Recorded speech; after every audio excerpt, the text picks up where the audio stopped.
நடுவர் அவர்களே, மரியாதைக்குரிய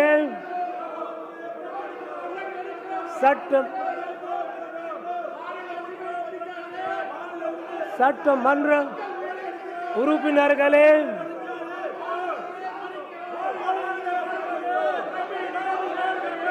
சட்ட பேரவை அலுவலர்களே,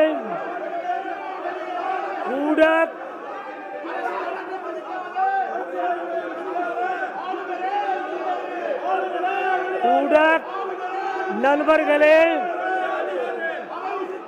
என் இனிய தமிழ சகோதர சகோதரிகளே, அனைவருக்கும் வணக்கம். இம்மன்றத்தில் 23ஆம் ஆண்டிற்கான சட்டமன்ற பேரவையின் முதல் கூட்டத்தில் என் உரையை ஆற்றுவதில் பெரும் மகிழ்ச்சி அடைகிறேன். என் இனிய தமிழ சகோதர சகோதரிகளுக்கும் இம்மன்றத்தில் உள்ள அனைவருக்கும் ஆங்கில புத்தாண்டு வாழ்த்துக்களையும் வளவர திருநாளாம் பொங்கல் திருநாள் வாழ்த்துக்களையும் தெரிவித்துக் கொள்கிறேன். இந்த புத்தாண்டில் நம்ம மாநிலத்தில் மகிழ்ச்சியும் வளமும் வளர்ச்சியும் மென்மேலும் பெருக்க உள்மாறு அந்த வாழ்த்துக்களை தெரிவித்துக் கொள்கிறேன். வரப்புயர் நீர் உயரும், நீர் உயர் நேல் உயரும், நேல் உயர குடி உயரும், குடி உயர கோல் உயரும், கோல் உயர கோல் உயர்வான். என் அவையாரின் முதுமொழியை சொல்லில் என் உரையை தொடங்குகிறேன்.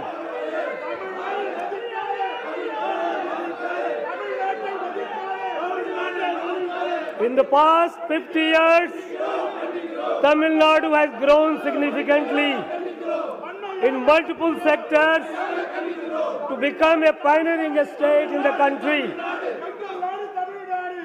During the 1960s, Tamil Nadu was lagging behind in social, economic, educational and health indicators when compared to other bigger states.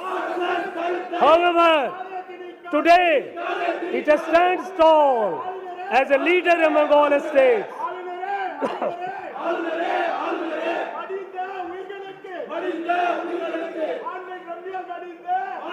In the last year and a half, our Honorable Chief Minister has led the government on this development path through his untiring efforts and diligence. As a result, Tamil Nadu has been adjudged the best performing biggest state in India today's recent State of the State survey. This award is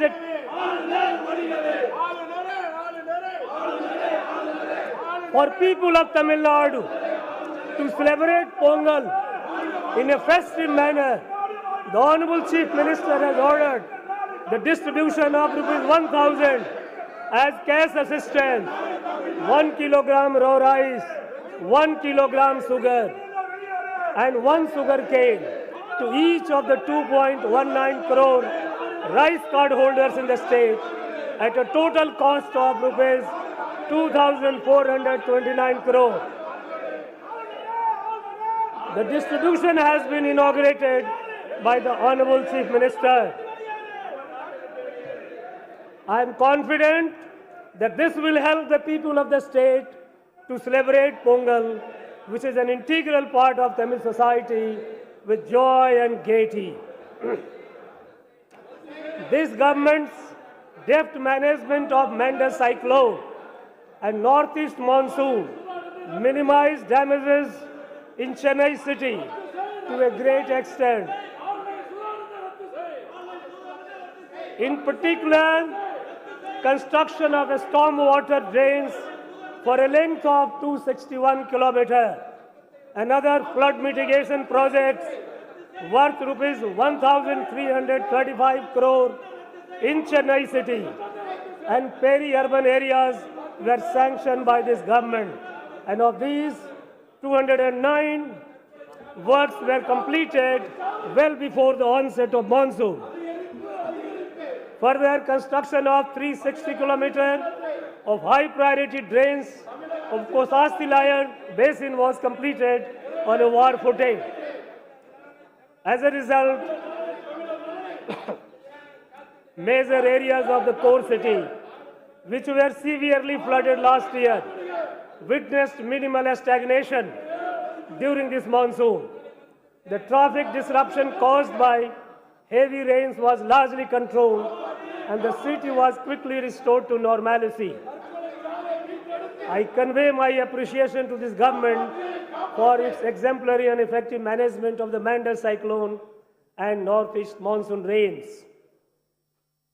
This government, which functions on Mutamil Arinar Kalainar's philosophy of though we may fall, Tamil should flourish, is taking all steps to protect the rightful place of Tamil language.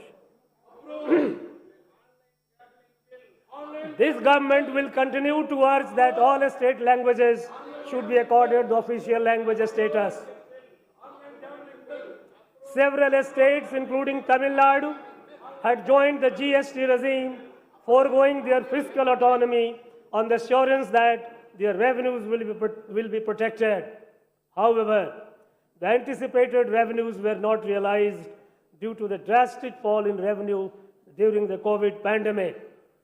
In such a scenario, the GST compensation regime has come to an end on 30th June 2022. Since the revenues of states are yet to fully recover from the impact of pandemic, this government urges the Government of India to further extend the GST compensation period by at least 2 more years. This government gives utmost importance to the prompt redressal of public grievances, in line with its commitment to providing good governance in the current year under the Mudalvarin Mugavari scheme. Out of 17.70 lakhs petitions received so far, more than 16.28 lakh petitions have been disposed. In order to ensure satisfactory resolution of these petitions, a monitoring unit has been established. In order to provide opportunities to the global Tamil diaspora to learn Tamil language and preserve Tamil culture, the government has established Tamil Parappurai Kadagam. The non-resident Tamils Welfare Board has been set up to act as a bridge between non-resident Tamils and their motherland and to protect their interest. As a part of these initiatives, this government has declared January 12 as Non-Resident Tamils Day, which is being celebrated. January 12 is also the National Youth Day and is the birthday of our great patriotic saint and leader Swami Vivekananda. Due to the economic crisis and resultant food shortage in Sri Lanka, the government of Tamil Nadu extended humanitarian assistance to Sri Lankans and sent rice, milk powder, and life-saving medicines worth rupees 174 crore. The aid extended by the government of Tamil Nadu in these trying times has been widely appreciated. Due to the economic crisis, 216 Sri Lankan Tamils have come to Tamil Nadu and have been accommodated in camps where they are being provided with food, clothing, and basic amenities. This government is continuously taking measures to prevent drug smuggling including a stringent enforcement of law and awareness creation among people.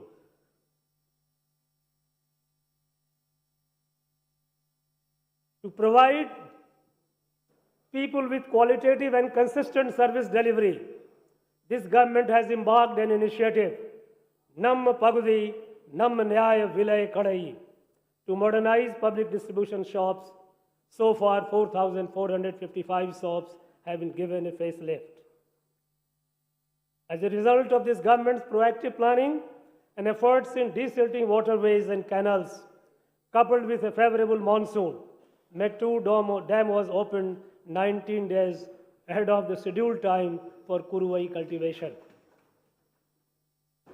Further, this government has provided Kuruvai package worth rupees 61.12 crore to farmers. As a result, a record 5.28 lakh acres was brought under Kuruvai paddy cultivation in the Kaveri Delta region. And so far, 36.20 lakh acres have been brought under Samba cultivation throughout the state. This government has announced an increase in procurement price of cow and buffalo milk by rupees 3 per litre without affecting the interest of the consumers.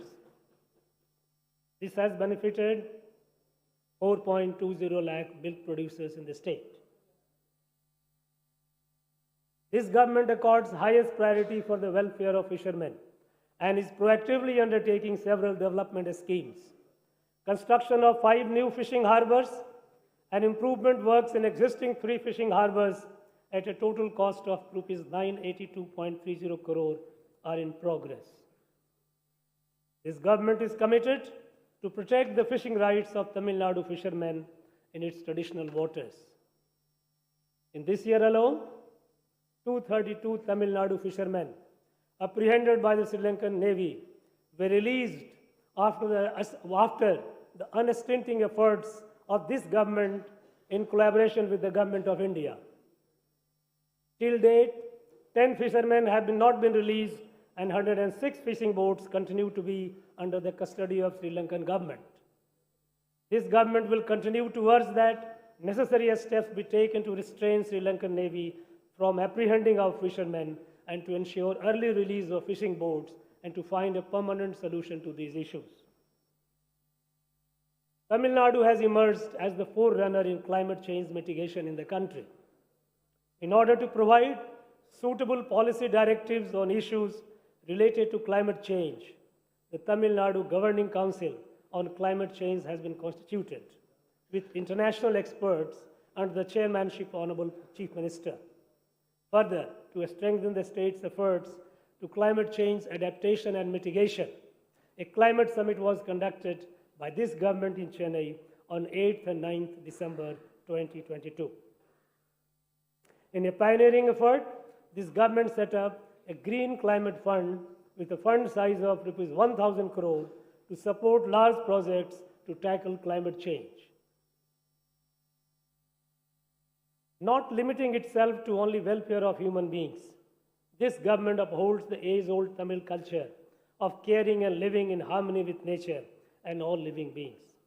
In this regard, this government has notified 2 bird sanctuaries at Kaduveli and Nanyarkulam and an elephant reserve at Agathiyar Malai.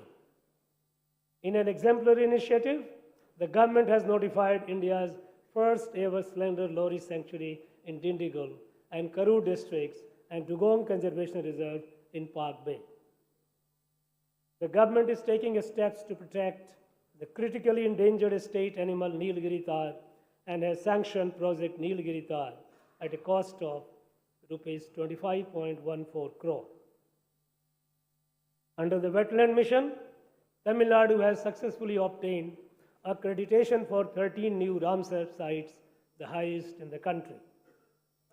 This government is committed to strongly asserting its rights on interstate river disputes.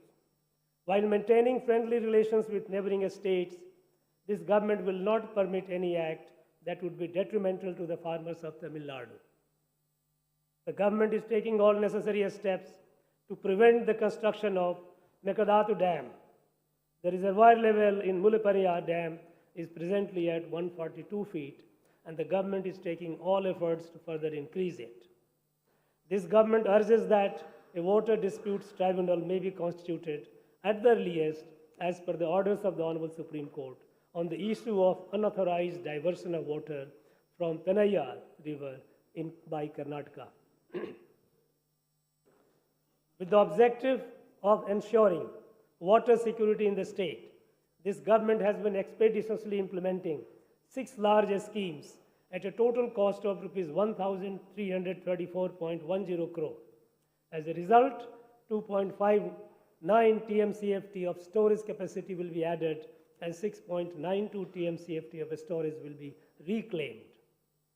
Due to constant monitoring by this government, the long pending projects Tamilnadu, Karumaniyar, Nambiyar, and Atikadavu Avinasi are nearing completion. Tamil Nadu continues to be a top performer in various health indicators in the country. It has substantially reduced the infant mortality rate and maternal mortality ratio and has already achieved the Sustainable Development Goals for the year 2030 in this respect. To address the increasing burden of non-communicable diseases, Makkalai Thedi Maruthuvam, a scheme was launched by this government to provide free home-based healthcare services at people's doorsteps. So far, 1.01 crore people have availed services in comfort of their homes under this program. This government had launched a noble scheme, Inuir Kapom, Nammai Kakum, Napatetter, a first of its kind initiative in the country to provide free emergency medical care to all during the first 48 hours of an accident occurring in Tamil Nadu. Under this scheme, so far 1.35 lakh accident victims have availed free of cost treatment worth Rs 120.58 crore in 679 hospitals across the state. As a result, countless precious lives have been saved. Recently, few countries have witnessed a spurt in COVID cases due to a new variant of Omicron virus. This government, which successfully handled the second and third waves of COVID in collaboration with the Government of India, has set up adequate health infrastructure in the state and has taken all precautionary measures to tackle future challenges. This government considers that the NEET exam system is highly disadvantageous to poor rural students and infringes on the rights of state governments. A committee headed by Justice A.K. Rajan was constituted to study the issue. Based on the recommendations of the committee, a draft bill to exempt medical students in Tamil Nadu from NEET exam was passed in the Assembly and sent for presidential assent. Since all clarification requested, the bill have been provided this government seeks expeditious approval of the same. To bridge learning losses that occurred due to COVID, this government is implementing one of the largest learning outreach programs, Ilam Thedi Kalavi, a path-breaking initiative in the country. With the help of 2 lakh volunteers, this program has benefited over 34 lakh students of classes 1 to 8. A study conducted by the world-renowned research organization JPAL has observed that Ilam Thedi Kalavi has significantly contributed towards recovery of learning losses of up to 25% in a span of 6 months. I am happy to inform that these results were presented at the Transforming Education Summit held alongside the United Nations General Assembly meetings and were widely appreciated. To ensure that all primary school children are able to read with comprehension and perform basic arithmetic operations by 2025, this government is implementing the Ennum Edudum program. It is the avowed objective of this government to ensure holistic development of every student through quality education. To achieve this objective, Nerasiriyar Anubalagan School Development Scheme has been launched to modernize government schools and upgrade infrastructure over the next 5 years with an allocation of Rs 1,430 crore in the current year. In addition, the Honorable Chief Minister has announced that 7,200 new classrooms will be constructed with an outlay of Rs 1,050 crore. This government has planned to upgrade the 45-year-old Chennai Book Fair to global standards and will organize the Chennai International Book Fair for the first time from 16th to 18th January 2023 with participation from more than 25 countries. The objective of the book fair is to facilitate knowledge and copyright exchange between Tamil publishers and the global publishing industry. To realize Pavinder's dream, when shall we herald the day when the people of 1,000 languages will see the beauty of our mother Tamil and the poems of my Tamil people? The government of Tamil Nadu will provide a special grant to translate acclaimed Tamil literary works into international and other Indian languages. This government is taking steps to provide quality higher education and create a highly qualified and skilled human resource that would fulfill the needs of a fast-growing nation. To encourage girls students to pursue higher education, this government has launched a landmark scheme, Moovalur, Ramamirtham, Ammayyar, Ninnaiva, Pudumai, and Tittam.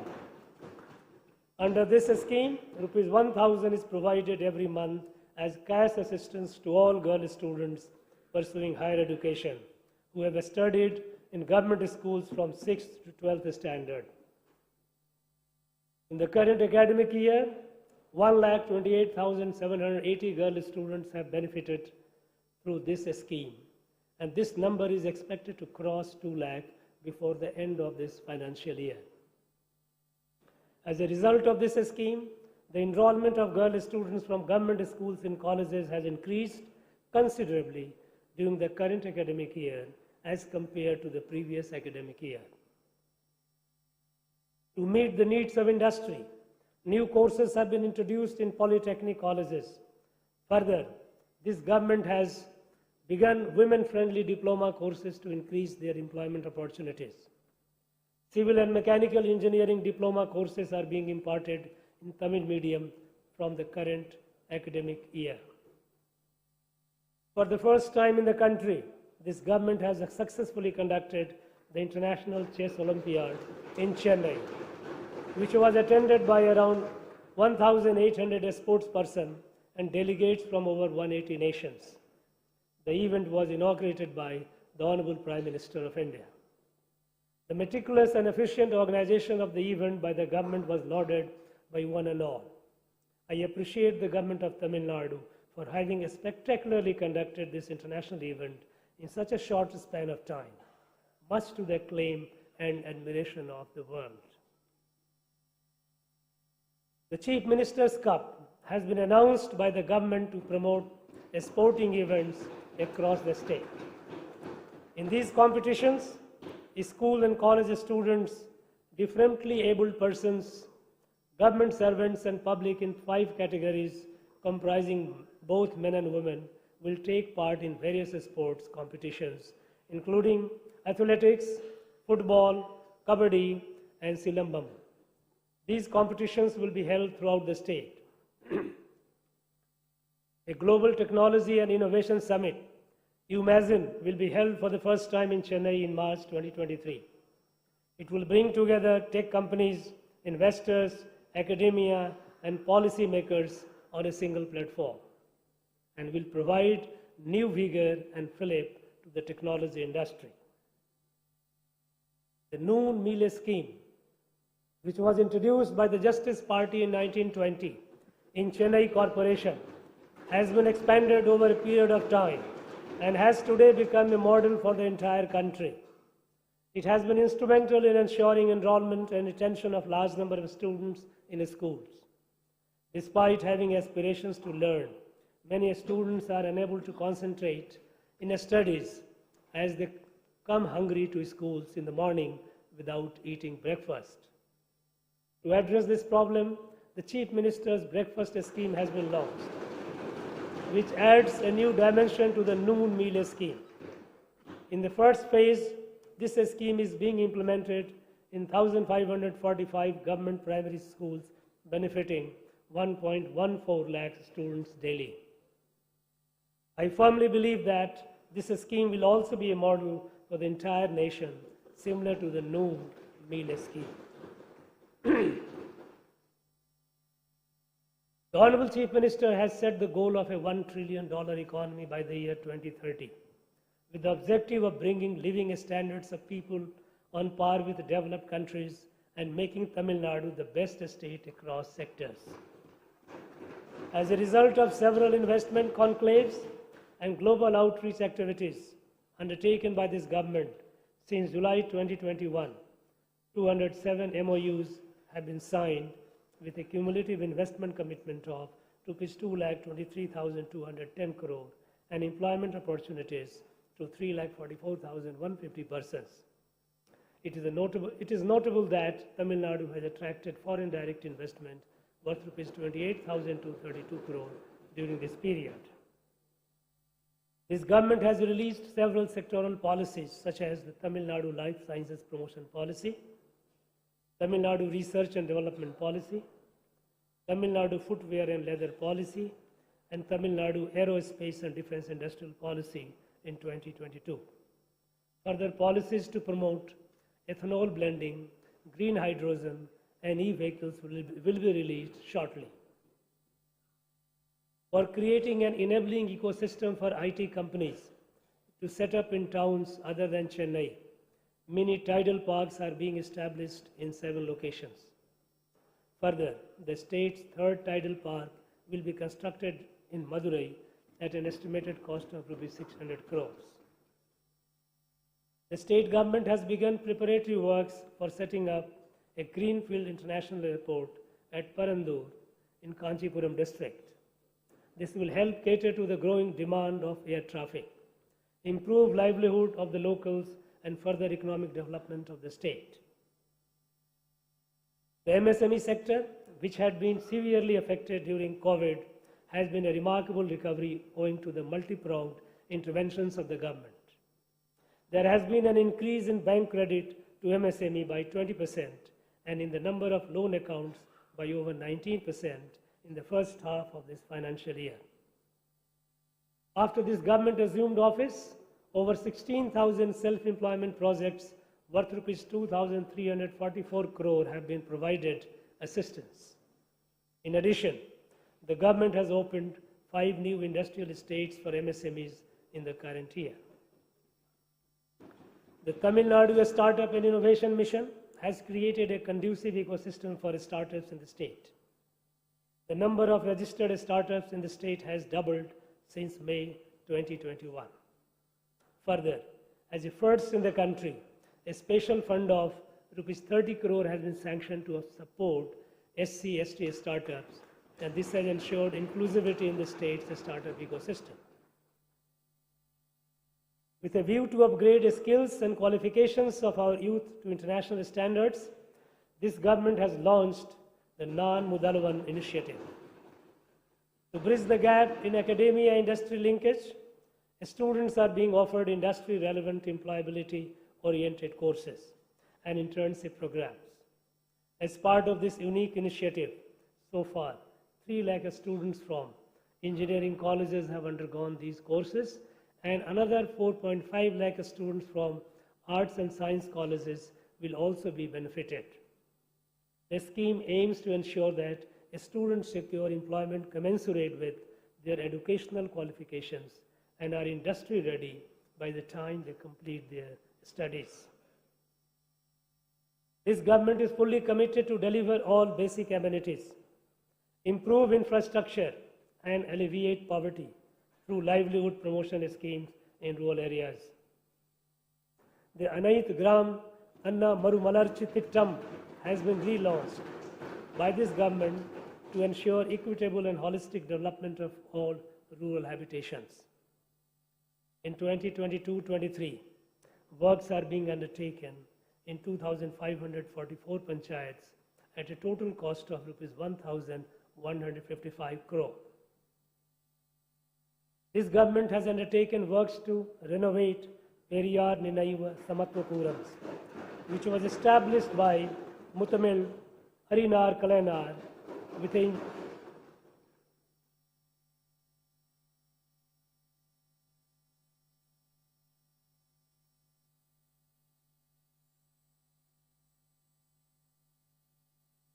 engineer. Huh? No,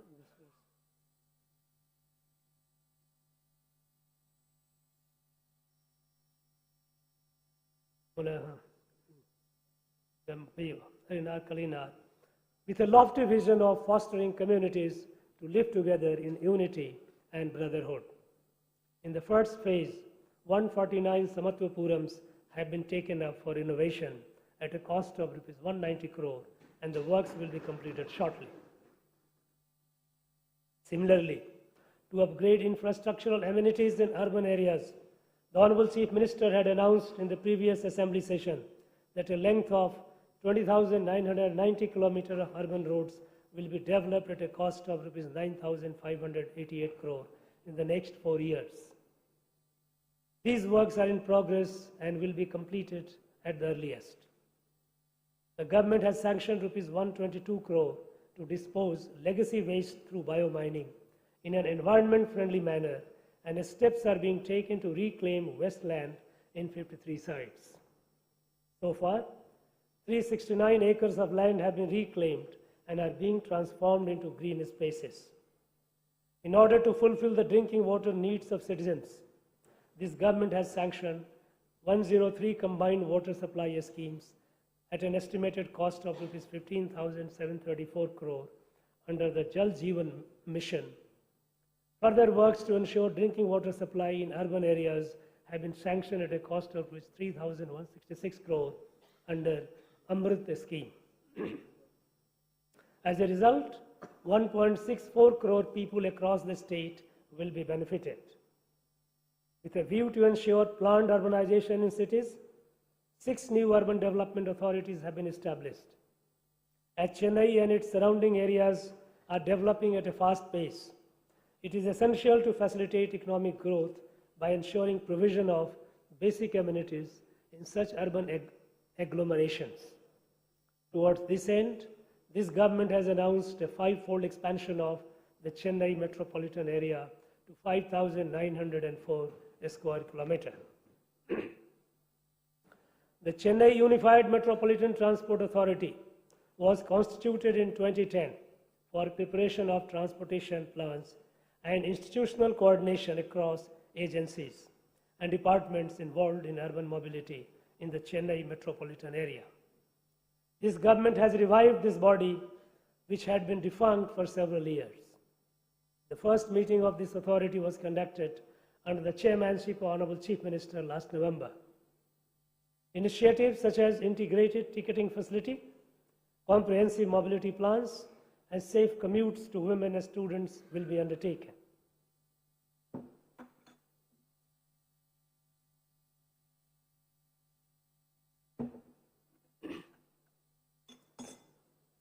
This government recognizes the importance of planned growth in surrounding areas of Chennai to ensure sustainability of the city's fast-paced growth. In this regard, Chennai Metropolitan Development Agency is embarking on a pioneering effort to create a new growth cluster through land pooling in Madampakkam, spanning 600 acres. Land will be pooled with the consent of landowners and classified based on their uses to promote planned development, while ensuring that the benefits of development are shared with the landowners. Majority of the landowners have given their willingness to participate in this project, and the works will be completed shortly. In the next phase, a satellite town is proposed to be created near Mamlapuram along East Coast Road, following the same model. The upgradation of ECR as a 4-lane road, coupled with development of this satellite town, will anchor future growth of the Chennai metropolitan area. The government is taking several steps to ensure quality and safe road networks across the state. which are imperative for economic growth. This government has sanctioned 2,263 new works under the Comprehensive Road Infrastructure Development Program at a cost of Rs 5,582 crore. New works for converting 131 causeways to high-level bridges at a cost of Rs 560 crore, construction of bypasses at a cost of Rs 142 crore, and 8 railway overbridges at a cost of Rs 327 crore have been taken up in the current year. Self-help groups have been instrumental in enhancing the status of women through livelihood improvement, skill development, and self-reliance. In the current year, 42,845 new self-help groups have been formed with 3.97 lakh women. So far, bank credit has been given to 3.07 lakh self-help groups to the tune of Rs 16,949 crore in the current financial year. In order to improve the quality of self-help group products and to provide an opportunity for marketing through e-commerce, brand Mathi is being promoted by the government. The revolutionary scheme of providing free travel to all women in ordinary town buses has led to not only economic upliftment but also social empowerment of women in the state. On a daily basis, 36 lakh trips are being undertaken by women. A study commissioned by the State Planning Commission has revealed that a woman passenger saves approximately Rs 888 per month as a result of this scheme. This government is committed to replace the existing aged fleet with environment-friendly new green buses. Steps are being taken to procure 2,213 BS6 buses and 500 electric buses with KfW funding and 1,000 BS6 buses with state funding, and they will come into operation this year. The first phase of Chennai Metro Rail, covering 54 kilometers in 2 corridors, is providing world-class metro rail services. The ridership has been a steady increase after the COVID pandemic from an average of 1.76 lakh per day in June 2022 to 2.07 lakh per day in December 2022. The implementation of phase 2 of this project for a length of 118.9 kilometers at a total project cost of Rs 63,246 crore is progressing at a fast pace. This government is harnessing the immense tourism potential of the state and has adopted and integrated a strategy to propel tourism-based economy. Adventure and eco-camping sites are being set up in lesser-known places to provide unique experiences to tourists and also create livelihood opportunities for the local people. To commemorate the legacy of the inimitable great Tamil Emperor, Rajaraja Cholan, the government has announced that his birth anniversary, Sadai Vida, will be henceforth be celebrated as a government function. Further, the Rajaraja Cholan Mani Mandapam will be renovated and embellished to showcase the glory of the Chola Empire. The Honorable Chief Minister has also announced that the birth anniversary of Adi Tiruvadirai of the mighty Tamil Emperor Rajendra Chola, who reigned over vast swaths of the world, will henceforth be celebrated as a government function. This government has been taking proactive steps to preserve the rich heritage of archaeological and historical monuments in the state. Construction of a new world-class museum to showcase the artifacts found in Kiladi excavations is nearing completion. Similarly, works are underway to set up the Porunai Museum, where excavated artifacts from Adichanallur, Korakai, and Sivakalai will be displayed. This government has been taking all necessary measures to safeguard temple lands and properties since it assumed office. So far, land and properties worth Rs 3,657 crore have been retrieved by the government.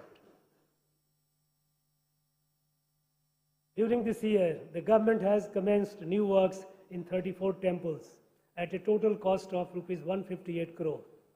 Further, the Honorable Chief Minister laid the foundation for works as part of the master plan of Tiruchendur Temple at an estimated cost of Rs 300 crore.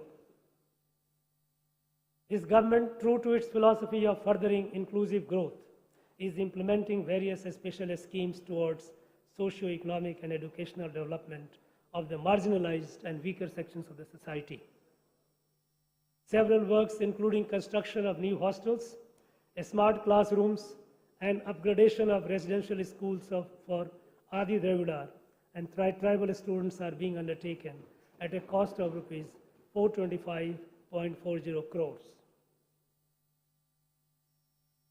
Works are in progress for the construction of 1,537 houses for particularly vulnerable homeless tribals throughout the state.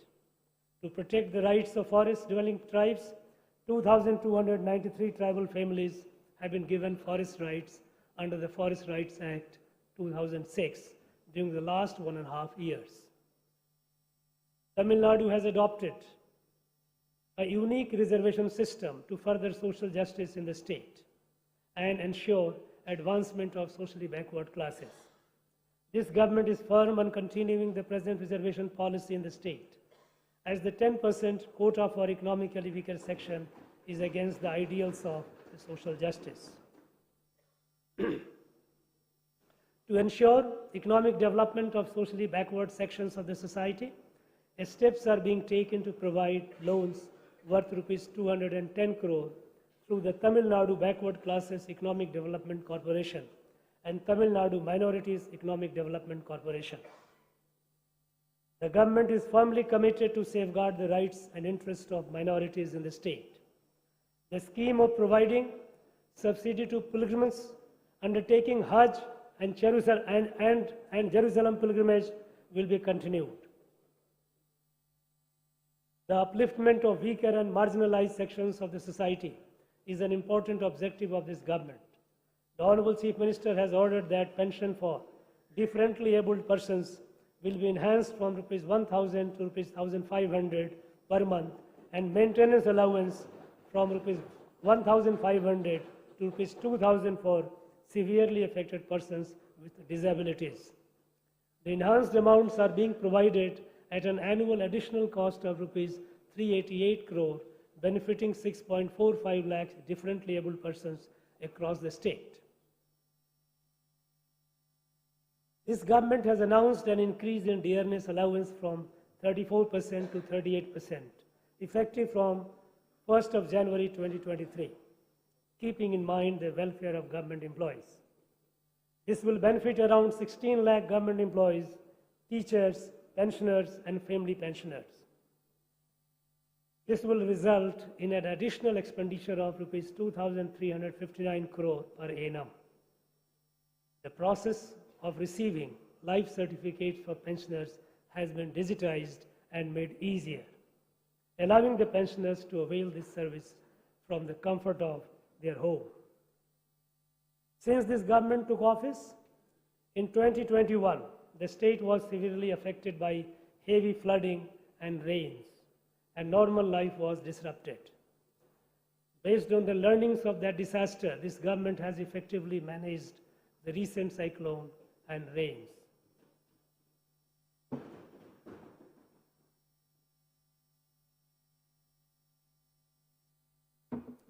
The state's economy was in doldrums due to several reasons, including COVID.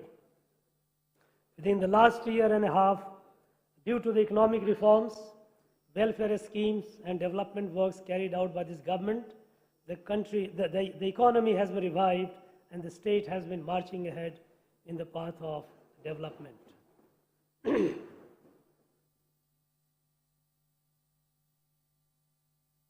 This government is tirelessly striving to achieve the twin objectives of welfare of Tamils and prosperity of Tamil Nadu.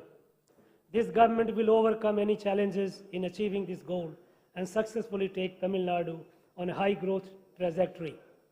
This year, I hope that all of you will constructively participate in legislative debates, enact required legislations for the welfare of people, and socio-economic growth of the state and extend cooperation to the government's endeavor in achieving these objectives. I once again wish everyone a very happy New Year and Pongal and conclude my address with the immortal words of Mahakavi Bhartiyar. Vaaliye Santamilar, Valaga Nattamilar, Vaaliye Bharatmani Tirunadu, Valaga Bharatam Jai Hind.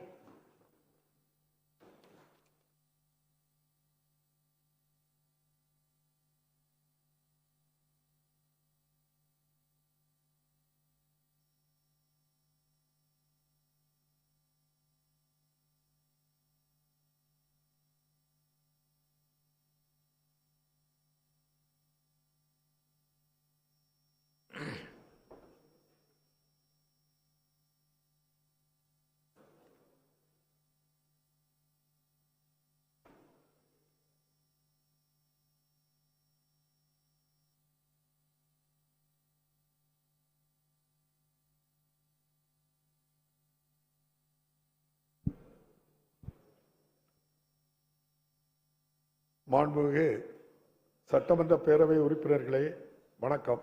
இம்மாமன்றத்தின் 2023ஆம் ஆண்டுக்கான சட்டமன்ற பேரவையின் முதல் கூட்டத்தில் என் உரையை ஆற்றுவதில் பெரும் மகிழ்ச்சி அடைகிறேன்.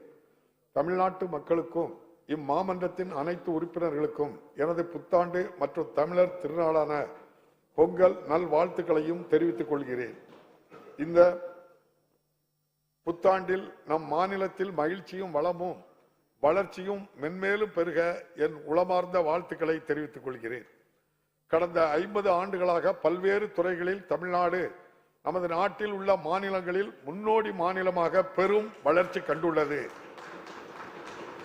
1960களில் இந்தியாவின் மற்ற பெரிய மாநிலங்களோடு ஒப்பிடும்போது சமூக, பொருளாதார, கல்வி, மருத்துவ குறியீடுகளில் பின்தங்கி இருந்த தமிழ்நாடு இன்று அனைத்து மாநிலங்களுக்கும் முன்னோடியாக உயர்ந்து நிற்பதற்கு முதற் காரணம் இக்காலகட்டத்தில் சமூக நீதி, சமத்துவம், சுயமரியாதை, பகுத்தறிவு ஆகிய கொள்கைகளை அடித்தளமாக கொண்டு இங்கு கட்டமைக்கப்பட்டுள்ள மிகச்சிறந்த ஆட்சி முறையே அனைவரையும் உள்ளடக்கிய இந்த வளர்ச்சி கோட்பாட்டின் விளைவாகவே பிரதமரின் பொருளாதார ஆலோசனை குழு அண்மையில் மாநிலங்களின் வளர்ச்சி நிலை குறித்து ஆய்வு செய்து வெளியிட்டுள்ள சமூக வளர்ச்சி குறியீட்டு அறிக்கையில் சோசியல் ப்ராக்ரஸ் இண்டெக்ஸ் 63.3 புள்ளிகளை பெற்று இந்தியாவின் பெரிய மாநிலங்களில் தமிழ்நாடு முதலிடம் பெற்றுள்ளது. சமுதாயத்தில் ஒடுக்கப்பட்டோர், விளிம்பு நிலையில் உள்ளோர், பிற்படுத்தப்பட்டோர் போன்றோருக்கு அதிகாரம் அளித்து அவர்களின் நலன் காத்துள்ள இந்த திராவிட வளர்ச்சி பாதையில் இந்த அரசு மேலும் உத்வேகத்தோடு தொடர்ந்து பீடு நடை போடும். இந்த வளர்ச்சி பயணத்தில் கடந்த 1.5 ஆண்டுகளாக நமது மாண்புமிகு முதலமைச்சர் அவர்கள் அயராது உழைப்போடும் அக்கறையோடும் இந்த அரசை வழிநடத்தி வந்துள்ளார்கள். இந்த வகையில் அண்மையில் இந்தியா டுடே பத்திரிகை நடத்திய மாநிலங்களின் நிலை என்ற ஆய்வு சிறப்பாக செயல்படும் பெரிய மாநிலங்களில் முதன்மை மாநிலம் தமிழ்நாடு என்று முடிவு செய்துள்ளது. இந்த சாதனை நம் மாண்புமிகு முதலமைச்சர் அவர்களின் ஆற்றல் மிக்க தலைமைக்கும் சமூக நீதியையும் அனைவரையும் உள்ளடக்கிய வளர்ச்சியையும் அடிப்படையாக கொண்ட திராவிட மாடல் ஆட்சிக்கும் அளிக்கப்பட்டுள்ள நற்சான்றாகும். திராவிட மாடல் ஆட்சிக்கும் அளிக்கப்பட்டுள்ள நற்சான்றாக இந்தியாவே இதை ஏற்றுக்கொள்கின்ற வகையில் உள்ளது. தமிழ்நாட்டில் பொங்கல் பண்டிகையை மக்கள் சிறப்பாக கொண்டாடும் விதமாக 2429 கோடி ரூபாய் செலவில் 2.19 கோடி அரிசி அட்டைதாரர்கள் பயனடையும் வகையில் ஒவ்வொரு அரிசி அட்டைதாரருக்கும் 1000 ரூபாயும் 1 கிலோ பச்சரிசியும் 1 கிலோ சர்க்கரையும் ஒரு முழு செங்கரும்பும் வழங்கிட மாண்புமிகு முதலமைச்சர் அவர்கள் ஆணையிட்டு இன்று அதனை தொடங்கி வைத்துள்ளார்கள். தமிழ்நாட்டு மக்கள் அனைவரும் உவகையுடன் தமிழர் திருநாளை கொண்டாடிட இது பெரிதும் உதவும் என நான் நம்புகிறேன். மாண்டஸ் புயல் வடகிழக்கு பருவமழையை அரசு சிறந்த முறையில் கையாண்டதால் சென்னை மாநகரில் அதன் தாக்கம் மிக குறைந்த அளவிலேயே இருந்தது. குறிப்பாக சென்னை மற்றும் புறநகர் பகுதிகளில் மழைக்காலம் தொடங்குவதற்கு முன்னரே 261 கிலோமீட்டர் நீளமுள்ள மழைநீர் கால்வாய்கள் மற்றும் இதர வெள்ளத்தடுப்பு திட்டங்களுக்காக 1335 கோடி ரூபாய் அரசால் ஒதுக்கீடு செய்யப்பட்டு அதில் 200 கிலோமீட்டர் நீளமுள்ள கால்வாய்கள் கட்டி முடிக்கப்பட்டுள்ளன. மேலும் கொசத்தலை ஆற்றில் 360 கிலோமீட்டர் நீளத்திற்கு மிக முக்கிய மழைநீர் கால்வாய்கள் போர்க்கால அடிப்படையில் கட்டமைக்கப்பட்டுள்ளன. இதன் விளைவாக கடந்த காலங்களில் அதிக அளவில் மழை வெள்ள பாதிப்பிற்கு உள்ளான சென்னை மாநகரின் முக்கியமான பகுதிகள் இந்த பருவமழை காலத்தில் மிக குறைந்த அளவிலேயே பாதிப்படைந்தன. மழை வெள்ளத்தின் காரணமாக ஏற்படக்கூடிய போக்குவரத்து நெரிசலும் பெருமளவு குறைக்கப்பட்டு மாநகரம் உடனடியாக இயல்பு நிலைக்கு திரும்பியது. மாண்டஸ் புயலையும் வடகிழக்கு பருவமழையையும் மிகச்சிறப்பாக கையாண்ட இந்த அரசுக்கு எனது பாராட்டுகளை தெரிவித்துக் கொள்கிறேன். வீழ்வது நாமாக இருப்பினும் வாழ்வது தமிழாக இருக்கட்டும் என்ற முத்தமிழறிஞர் கலைஞர் அவர்களின் கொள்கை நிலைப்பாட்டுடன் செயல்படும் இந்த அரசு தமிழ் மொழியின் உரிமையை காக்க அனைத்து நடவடிக்கைகளையும் மேற்கொண்டு வருகிறது. அலுவல் மொழி பயன்பாடு தொடர்பாக தமிழ் உள்ளிட்ட மாநில மொழிகளின் நலனுக்கு குந்தகம் விளைவிக்கும் முயற்சிகளுக்கு எதிராக ஏற்கனவே இந்த மாமன்றத்தில் தீர்மானம் நிறைவேற்றப்பட்டுள்ளது. அனைத்து மாநில மொழிகளையும் அலுவல் மொழியாக அறிவிக்க வேண்டும் என்று இந்த அரசு தொடர்ந்து வலியுறுத்தும். மாநிலங்களின் வருவாய் பாதுகாக்கப்படும் என்று அளிக்கப்பட்ட வாக்குறுதியின் அடிப்படையில் தமிழ்நாடு உள்ளிட்ட பல மாநிலங்கள் தங்களது வரி விதிக்கும் அதிகாரத்தை விட்டுக் கொடுத்து சரக்கு மற்றும் சேவை வரி முறையில் இணைந்தன. ஆனால் கோவிட் பெருந்தொற்று காலத்தில் வரி வளர்ச்சி வீழ்ச்சியடைந்ததால் மாநிலங்களின் வருவாய் எதிர்பார்த்த அளவில் இல்லை. இந்நிலையில் 30/6/2022 நாளுடன் சரக்கு மற்றும் சேவை வரி இழப்பீடு வழங்கும் காலம் முடிவடைந்துள்ளது. கோவிட் பெருந்தொற்றின் தாக்கத்தில் இருந்து மாநிலங்களின் வருவாய் இன்னும் முழுமையாக மீளாத நிலையில் இழப்பீடு வழங்கும் காலத்தினை குறைந்தபட்சம் மேலும் 2 ஆண்டுகளுக்காவது நீட்டிக்க வேண்டும் என்று ஒன்றிய அரசை இந்த அரசு வலியுறுத்துகின்றது. பொதுமக்களின் குறைகளை உடனுக்குடன் தீர்த்து நல்லாட்சியை வழங்கிட இந்த அரசு மிகுந்த முக்கியத்துவம் அளித்து வருகின்றது. நடப்பாண்டில் முதல்வரின் முகவரி திட்டத்தின் கீழ் இதுவரை பெறப்பட்டுள்ள 17,70,000 மனுக்களில் 16,28,000க்கும் மேலான மனுக்களுக்கு தீர்வு காணப்பட்டுள்ளது. இந்த மனுக்கள் மீது திருப்திகரமான முறையில் தீர்வுகள் காணப்படுவதை உறுதி செய்திட கண்காணிப்பு பிரிவு ஒன்று அமைக்கப்பட்டுள்ளது. உலகெங்கும் விரவியுள்ள தமிழர்களுக்கு தமிழ் மொழியை கற்பதற்கான வாய்ப்புகளை ஏற்படுத்தவும் தமிழ் பண்பாட்டினை பேணி காக்கவும் தமிழ் பரப்புரை கழகம் உருவாக்கப்பட்டுள்ளது.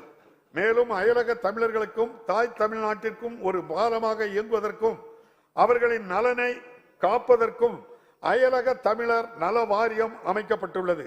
இம்முயற்சிகளின் ஒரு பகுதியாக ஆண்டுதோறும் ஜனவரி 12ஆம் நாள் அயலக தமிழர் தினமாக இந்த அரசால் அறிவிக்கப்பட்டு கொண்டாடப்பட்டு வருகிறது. இலங்கையில் ஏற்பட்ட பொருளாதார நெருக்கடியினால் உணவு பற்றாக்குறையினால் பாதிக்கப்பட்ட இலங்கை மக்களுக்கு மனிதாயமான அடிப்படையில் 174 கோடி ரூபாய் மதிப்புள்ள அரிசி, பால் பவுடர், உயிர்காக்கும் மருந்துகள் ஆகியவற்றை இந்த அரசு வழங்கியது. இக்கட்டான சூழலில் உதவிக்கரம் நீட்டிய தமிழ்நாடு அரசின் இந்த நடவடிக்கையை அனைவரும் பாராட்டியுள்ளனர். இக்காலகட்டத்தில் பொருளாதார நெருக்கடி காரணமாக 216 இலங்கை தமிழர்கள் தமிழ்நாட்டிற்கு வந்துள்ளனர். அவர்களை முகாம்களில் தங்க வைத்து தேவையான உணவு, உடை, அடிப்படை வசதிகள் போன்றவை வழங்கப்படுகின்றன. மாநிலத்தில் சட்ட ஒழுங்கை நிலைநாட்டிட இந்த அரசு உயர் முன்னுரிமை அளிக்கின்றது. வன்முறையில்லா ஒரு அமைதி பூங்காவாக தமிழ்நாடு தொடர்ந்து திகழ்வதற்கு தேவையான அனைத்து நடவடிக்கைகளையும் இந்த அரசு மேற்கொண்டு வருகிறது. நம் இளைய தலைமுறையின் எதிர்காலத்தின் மீது அக்கறை கொண்டு போதைப் பொருட்களின் விநியோகத்தையும் பயன்பாட்டையும் இரும்பு கரம் கொண்டு ஒடுக்க மாண்புமிகு முதலமைச்சர் அவர்கள் உறுதியாக உள்ளார். போதைப் பொருட்களின் கடத்தல் தடுப்பு சட்டங்களை தீவிரமாக அமுல்படுத்துவதில் மக்களிடையே விழிப்புணர்வை ஏற்படுத்தல் போன்ற நடவடிக்கைகளை இந்த அரசு தொடர்ந்து மேற்கொண்டு வருகின்றது. மக்களுக்கு சீராகவும் சிறப்பாகவும் சேவைகளை வழங்கும் எழில் கூடங்களாக பொது விநியோக கடைகளை மாற்றி அமைத்திட இந்த அரசு நம்ம பகுதி நம்ம ஞாபக கடை என்ற புதிய முயற்சியை தொடங்கியுள்ளது. இத்திட்டத்தின் கீழ் இதுவரை 4455 பொது விநியோக கடைகள் மேம்படுத்தப்பட்டுள்ளன. நீர்நிலைகளையும் கால்வாய்களையும் முன்கூட்டியே திட்டமிட்டு தூர்வாருவதில் முனைப்பான முயற்சிகளை இந்த அரசு மேற்கொண்டதாலும் நல்ல பருவமழை பெய்ததாலும் குறுவை சாகுபடிக்கு மேட்டூர் அணை உரிய காலத்திற்கு 19 நாட்கள் முன்னதாகவே திறக்கப்பட்டது. மேலும் உழவர்களுக்கு 61 கோடியே 12 லட்சம் மதிப்பிலான குறுவை தொகுப்பை இந்த அரசு வழங்கியுள்ளது. இவை காரணமாக காவிரி டெல்டா பகுதியில் 5,28,000 ஏக்கர் பரப்பில் குறுவை நெல் சாகுபடி செய்து வரலாற்று சாதனை படைக்கப்பட்டதோடு மாநிலத்தில் சம்பா சாகுபடி இதுவரை 36,20,000 ஏக்கர் பரப்பில் மேற்கொள்ளப்பட்டுள்ளது. நுகர்வோர் பாதிக்கப்படாத வகையில் பசும்பால், எருமைப்பால் ஆகியவற்றின் கொள்முதல் விலையை லிட்டருக்கு 3 ரூபாய் உயர்த்தி அரசு அறிவித்துள்ளது. இதன் மூலம் மாநிலத்தில் உள்ள 4,20,000 பால் உற்பத்தியாளர்கள் பயன்பெறுகின்றார்கள். மீனவர் நலனில் மிகுந்த அக்கறை கொண்ட இந்த அரசு அவர்களின் நலனுக்காக பல்வேறு வளர்ச்சி திட்டங்களை முனைப்புடன் செயல்படுத்தி வருகிறது. தமிழ்நாட்டில் 5 புதிய மீன்பிடி துறைமுகங்கள் அமைக்கும் பணிகளும் 3 மீன்பிடி துறைமுக மேம்பாட்டு பணிகளும் மொத்தம் 982 கோடியே 30 லட்சம் ரூபாய் மதிப்பீட்டில் மேற்கொள்ளப்பட்டு வருகின்றன. பாரம்பரிய கடற்பகுதியில் தமிழ்நாட்டு மீனவர்களின் மீன்பிடி உரிமைகளை பாதுகாப்பதில் இந்த அரசு உறுதியாக உள்ளது. இந்த ஆண்டில் மட்டும் இலங்கை கடற்படையினால் கைது செய்யப்பட்ட 232 தமிழ்நாட்டு மீனவர்கள் இந்த அரசின் தீவிர முயற்சியால் மீட்கப்பட்டுள்ளனர். இன்று வரை 10 மீனவர்கள் இலங்கை அரசால் திருப்பி அனுப்பப்படவில்லை. 106 மீன்பிடி படகுகள் இலங்கை அரசின் கட்டுப்பாட்டில் இன்னும் உள்ளன. இலங்கை கடற்படையினர் நமது மீனவர்களை கைது செய்வதை தடுக்கவும் மீனவர்களின் உடைமைகளை விடுவிக்கவும் உரிய நடவடிக்கைகளை மேற்கொள்ளுமாறும் இப்பிரச்சனைகளுக்கு நிரந்தர தீர்வு காணவும் இந்த அரசு தொடர்ந்து வலியுறுத்தும். காலநிலை மாற்றத்தால் ஏற்படும் தாக்கத்தை தணிப்பதில் நாட்டிலேயே முன்னோடி மாநிலமாக தமிழ்நாடு திகழ்கிறது. காலநிலை மாற்றம் குறித்து தகுந்த ஆலோசனைகளை வழங்கிட மாண்புமிகு முதலமைச்சர் அவர்களின் தலைமையில் பன்னாட்டு வல்லுநர்களை கொண்ட உயர்மட்ட குழு ஒன்று அமைக்கப்பட்டுள்ளது. மேலும் காலநிலை மாற்றத்தை எதிர்கொள்வதற்கான முயற்சிகளை வலுப்படுத்த காலநிலை உச்சி மாநாட்டையும் சென்னையில் இந்த அரசு 2022ஆம் ஆண்டு டிசம்பர் 8-9 தேதிகளில் வெற்றிகரமாக நடத்தியுள்ளது. ஒரு முன்னோடி முயற்சியாக காலநிலை மாற்றத்தை எதிர்கொள்வதற்கான பெரும் திட்டங்களுக்கு ஆதரவளிக்கும் வகையில் 1000 கோடி ரூபாய் மதிப்பில் பசுமை காலநிலை நிதியத்தை கிரீன் கிளைமேட் ஃபண்ட் அரசு அமைத்துள்ளது. மானிட நலன் மட்டுமின்றி பகுத்துண்டு பல்லுயிர் ஓம்பும் தமிழர் பண்பாட்டை பேணி காக்கவும் இவ்வரசு கழுவேலி, நஞ்சராயன் குளம் ஆகிய இடங்களில் பறவைகள் சரணாலயங்களையும் அகத்தியர் மலையில் யானைகள் காப்பகத்தையும் அமைக்க ஆணையிட்டுள்ளது. அதுபோல் இந்தியாவிலேயே முதல் முயற்சியாக திண்டுக்கல், கரூர் மாவட்டங்களில் தேவாங்கு காப்பகத்தையும் பாக் விரிகுடாவில் கடற்பசு காப்பகத்தையும் இந்த அரசு அமைத்துள்ளது. அழிவின் விளிம்பில் உள்ள மாநில விலங்கான நீலகிரி வரையாட்டை பாதுகாத்திட நீலகிரி வரையாடு திட்டத்தை 25 கோடியே 14 லட்சம் ரூபாய் செலவு மதிப்பில் செயல்படுத்திட இந்த அரசு ஆணையிட்டுள்ளது. ஈரநில இயக்கத்தின் வெட்லாண்ட் மிஷன் கீழ் 13 புதிய ராம்சர் தளங்களுக்கான அங்கீகாரத்தை பெற்று நாட்டிலேயே முதல் நிலையை தமிழ்நாடு எட்டியுள்ளது. அண்டை மாநிலங்களும் நட்புறவை பேணும் அதே வேளையில் மாநிலங்களுக்கு இடையே பாயும் நதிகளின் நீர் பிரச்சனைகளில் நம் உரிமைகளை பாதுகாத்திட இந்த அரசு உறுதியாக உள்ளது. தமிழ்நாட்டின் உழவர் பெருமக்களை பாதிக்கும் எந்த நடவடிக்கையும் இந்த அரசு ஒருபோதும் அனுமதிக்காது. மேகதாது அணை கட்டுவதை தடுக்க தேவையான நடவடிக்கைகளை அரசு மேற்கொண்டு வருகிறது. முல்லை பெரியாறு அணையில் 142 உயரத்திற்கு நீர் தேக்கப்பட்டுள்ளதோடு அணையின் உயரத்தை மேலும் உயர்த்த அனைத்து முயற்சிகளையும் இந்த அரசு மேற்கொண்டு வருகிறது. பெண்ணையாற்றில் இருந்து கர்நாடக மாநிலம் அனுமதியின்றி தண்ணீரை திசை திருப்பும் பிரச்சனையில் மாண்புவகை உச்சநீதிமன்றத்தின் உத்தரவுப்படி நதிநீர் தீர்ப்பாயத்தை விரைந்து அமைத்திட இந்த அரசு வலியுறுத்துகிறது. மாநிலம் முழுவதும் நீர் பாதுகாப்பை உறுதி செய்யும் வகையில் 1334.10 கோடி ரூபாய் மதிப்பீட்டிலான 6 பெருந்திட்டங்களை இந்த அரசு விரைந்து செயல்படுத்தி வருகிறது. இதன் பயனாக 2.59 டிஎம்சி அளவிற்கு கூடுதல் நீரை சேமிக்கவும் 6.92 டிஎம்சி நீரை திரும்ப மீட்டெடுக்கவும் இயலும்.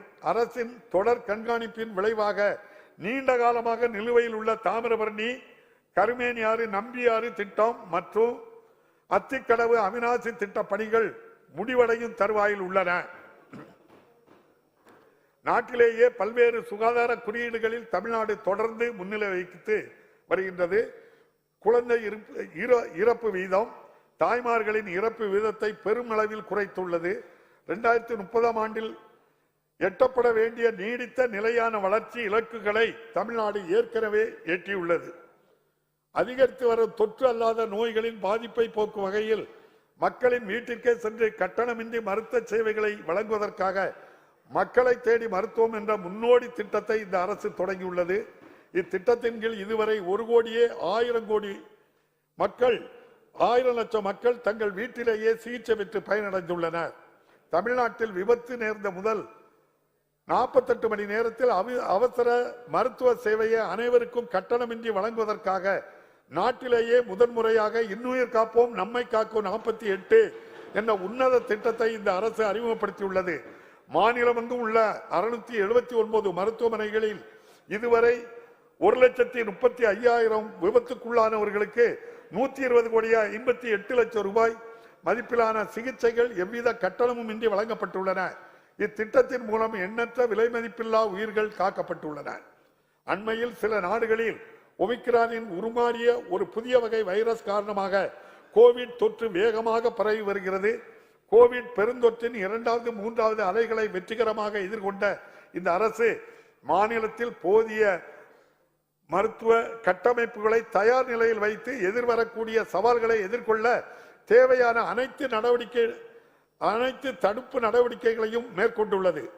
நீட் தேர்வு முறையானது கிராமப்புற ஏழை மாணவர்களை மிகவும் பாதிப்பதாகவும் மாநில அரசுகளின் உரிமைகளை பறிப்பதாகவும் அமைந்துள்ளது என்பதை கருத்தில் கொண்டு இது குறித்து ஆய்வு செய்வதற்காக நீதியரசர் A.K. ராஜன் அவர்களின் தலைமையில் ஒரு குழுவை அமைத்து அந்த குழுவின் பரிந்துரைகளின் அடிப்படையில் நீட் தேர்வில் இருந்து தமிழ்நாட்டில் மருத்துவ மாணவர் சேர்க்கைக்கு விலக்கு அளிப்பதற்கான சட்ட முன்வடிவை இந்த சட்டமன்றத்தில் நிறைவேற்றி குடியரசுத் தலைவரின் ஒப்புதலுக்கு அனுப்பி வைத்துள்ளோம்.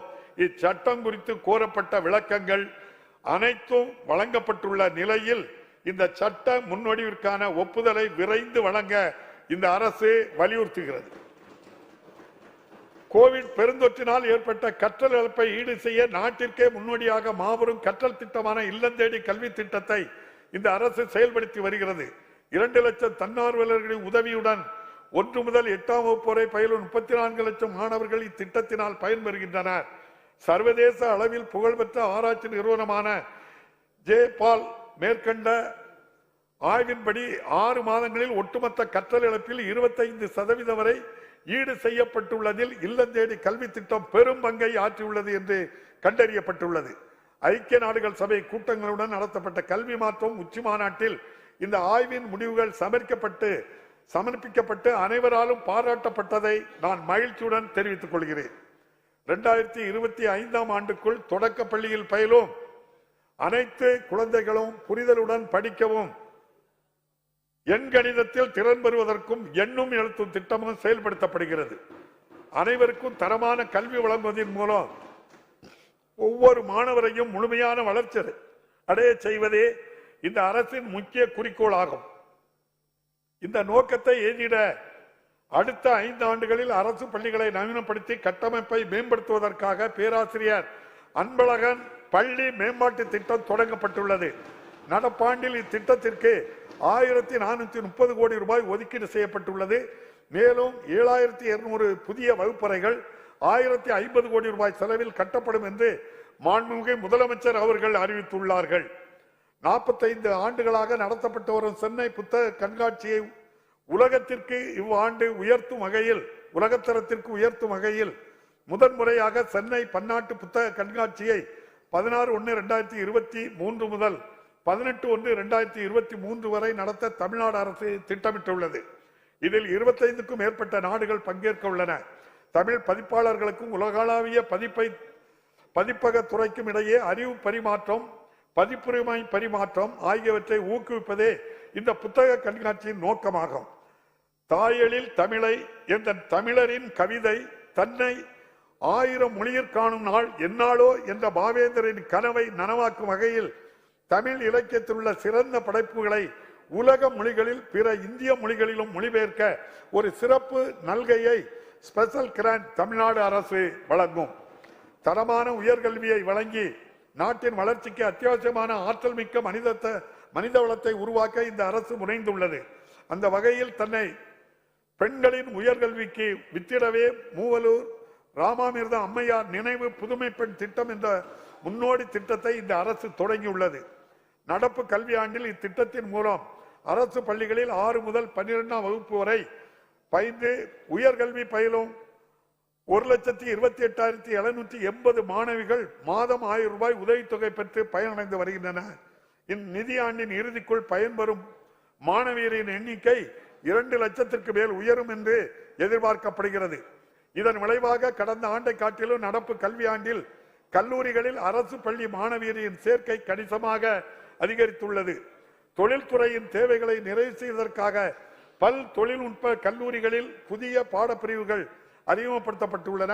மேலும் வேலைவாய்ப்புகளை அதிகரிக்கும் வகையில் பெண்களுக்கு ஏற்ற பட்டய படிப்புகளையும் அரசு தொடங்கியுள்ளது.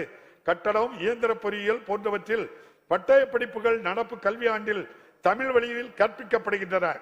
நாட்டிலேயே முதன்முறையாக பன்னாட்டு செஸ் ஒலிம்பியாட் போட்டியை இந்த அரசு வெற்றிகரமாக சென்னையில் நடத்தியது. 180க்கு மேற்பட்ட நாடுகளைச் சேர்ந்த ஏறத்தாழ 1800 விளையாட்டு வீரர்களும் பிரதிநிதிகளும் கலந்து கொண்டனர். இப்போட்டியை மாண்புமிகு பிரதமர் அவர்கள் தொடங்கி வைத்தார்கள். இப்போட்டிக்காக தமிழ்நாடு அரசு மேற்கொண்ட சீரிய ஏற்பாடுகள் அனைவரும் வெகுவாக போற்றினார். உலகமே வியக்கும் வகையில் மிக குறுகிய காலத்தில் இந்த பன்னாட்டு போட்டியை சிறப்பாக நடத்தி காட்டிய தமிழ்நாடு அரசை நான் மனமாற பாராட்டுகிறேன். மாநிலம் முழுவதும் விளையாட்டு திறனை ஊக்குவித்திட முதலமைச்சர் கோப்பைக்கான போட்டிகளை அரசு அறிவித்துள்ளது. இப்போட்டிகளில் பள்ளி, கல்லூரி மாணவ மாணவியர், மாற்றுத்திறனாளிகள், அரசு பணியாளர்கள், பொதுமக்கள் என 5 பிரிவுகளில் ஆண் பெண் இருபாலரும் பங்கேற்கும் வகையில் தடகளம், கால்பந்து, கபடி, சிலம்பாட்டம் உள்ளிட்ட பல்வேறு விளையாட்டு போட்டிகள் மாநிலம் அங்கு நடத்தப்பட்டுள்ளன. உலகளவில் தொழில்நுட்பம் மற்றும் புதுமை திறன் உச்சி மாநாடு உமேஜின் முதன்முறையாக சென்னையில் வரும் மார்ச் மாதத்தில் நடைபெற உள்ளது. தொழில்நுட்ப நிறுவனங்கள், முதலீட்டாளர்கள், கல்வியாளர்கள், தொழில்நுட்பத்துறை முன்னோடிகள் ஆகியோரை ஒரே தளத்தில் ஒருங்கிணைத்து தொழில்நுட்பத்துறைக்கு புதிய உத்வேகத்தை இம்மாநாடு ஏற்படுத்தும்.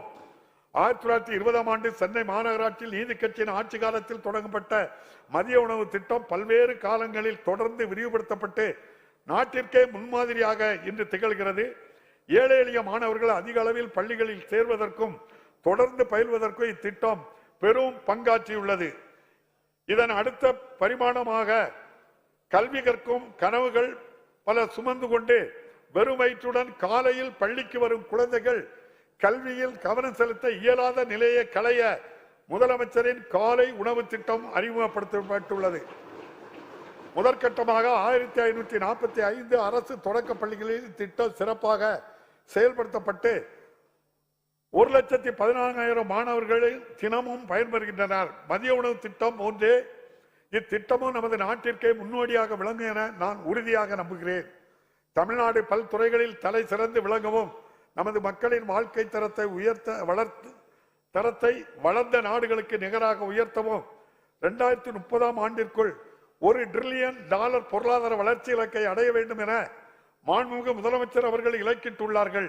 இந்த அரசால் மேற்கொள்ளப்பட்ட பல முதலீட்டு மாநாடுகள், உலகளவில் முதலீடுகளை ஈர்க்க மேற்கொண்ட முன்னெடுப்புகள் ஆகியவற்றின் பயனாக ஜூலை 2021 முதல் இன்று வரை 207 புரிந்துணர்வு ஒப்பந்தங்கள் கையெழுத்திடப்பட்டுள்ளன. இதனால் 2,23,210 கோடி ரூபாய் முதலீடும் 3,44,150 நபர்களுக்கான வேலை வாய்ப்புகளும் உறுதி செய்யப்படும். இக்காலகட்டத்தில் 28,232 கோடி ரூபாய் அந்நிய முதலீட்டை தமிழ்நாடு ஈர்த்துள்ளது என்பதும் குறிப்பிடத்தக்கது. தமிழ்நாடு உயிர் அறிவியல் மேம்பாட்டுக் கொள்கை, தமிழ்நாடு ஆராய்ச்சி மற்றும் மேம்பாட்டுக் கொள்கை, தமிழ்நாடு காலனி தோல் பொருட்கள் கொள்கை, தமிழ்நாடு விண்வெளி பாதுகாப்பு தொழில் கொள்கை போன்ற பல துறைசார் கொள்கைகள் 2022ஆம் ஆண்டில் இந்த அரசால் வெளியிடப்பட்டுள்ளன. மேலும் எரிபொருட்களில் எத்தனால் சேர்த்தல், பசுமை ஹைட்ரஜன், மின் வாகனங்களுக்கான கொள்கைகள் ஆகியவை மிக விரைவில் வெளியிடப்படும்.